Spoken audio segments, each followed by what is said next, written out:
Hello guys, and welcome to a new video of my channel, Vlogs with Elia. Today, I am going to go to a museum near the educational campus of University of Alcalá in Guadalajara, in which we will learn about how were schools 50 or 100 years ago. Let's go! The first thing we see when we enter to the museum is that it's a church. It was before a church, as firstly it was a convent school, but with the Civil War it was transformed into a normal school, which mix of both genders as well as girls and boys. And the first thing that we saw entering the church is a book mural in which we can see a map of how was Guadalajara at those years. Entering the first display case shows us that there are some astronomy books, drawings, other geography assignments with several atlases and planispheres behind them.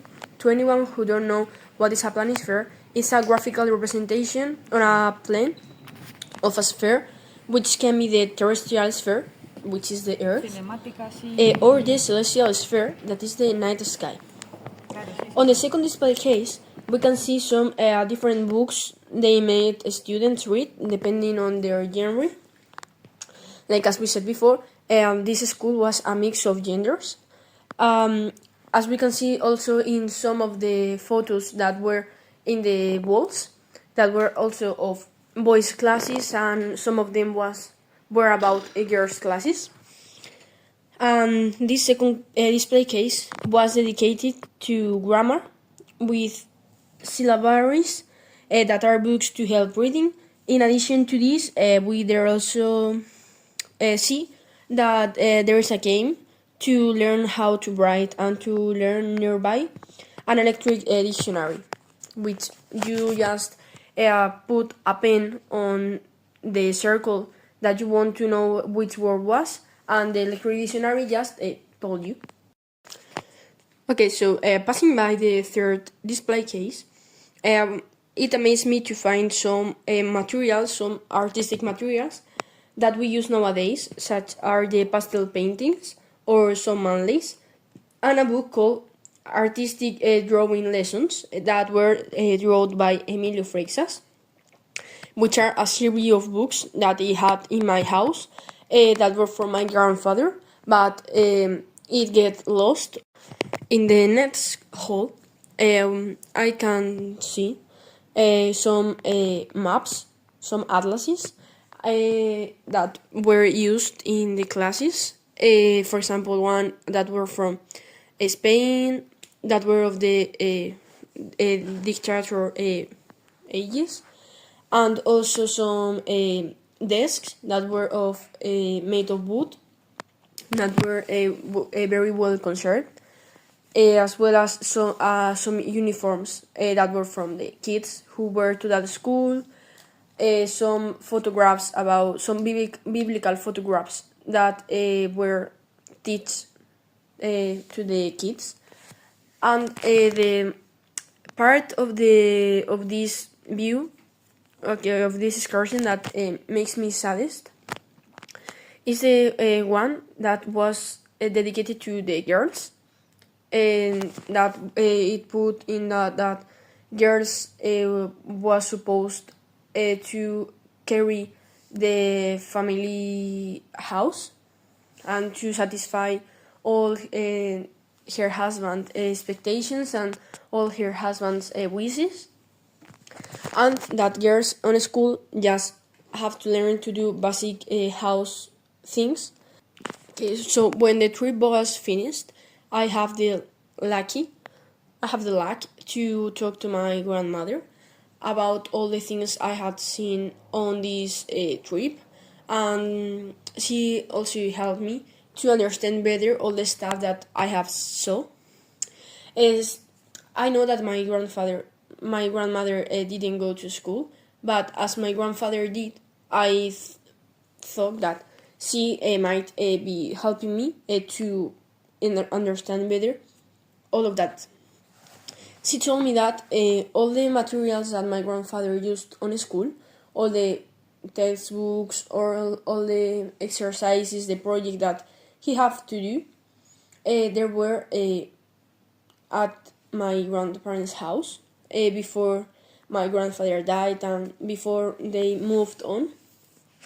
They moved off the house, and she told me that my grandfather used to go to that part of the house these documents were locked in, just to, for example, if he forget something, like for example he forget how to do divisions, he went there, he looked up for that, and later he could explain to any one of us, or he could understand just the things or recall the things that he had forgot. Okay, to sum up all this trip, I have got into a conclusion that on the traditional learning experience, it was such different on the one that we have nowadays, such on the years some like 50 or 100 years ago, they didn't have these technological devices that are making easy our school years to us. For example, some years ago, if they want to search anything, they have to go to the books. They have to search it from the books, and maybe in some cases they wouldn't get to the answer of the question, because if it was so specific, maybe some books weren't as actualized enough to get to that questions. I think that don't have that doesn't happen to us right now, because we have just, okay, we have a question, we put it on Google, and Google answers that exact question. And if we don't know, and if Google doesn't answer our question as well as we want, we just write it on ChatGPT, and he told us everything we need to know about that. So this is such a good thing, no? I think that we have to evolve as well as the society evolves. Technology should be hand to hand with those society, but it's a great loss, because nowadays we aren't learning how to do all the things that we should know how to do. For example, to write with property, because we rely on the ChatGPT or we rely on Google to just write and to just summarize all the things that we need to do. But that I really appreciate the opportunity to go to this museum. I really liked the experience, and I recommend you guys all to go to there. It's such an luxury experience, I would say, because you are really learning how the life was some years ago, like 50 or 100 years ago, and this is such an important thing to know, just to understand our history, our past history, to learn how to apply this on our future.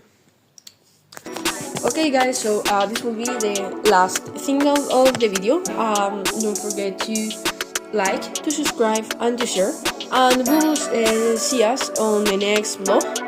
So bye bye.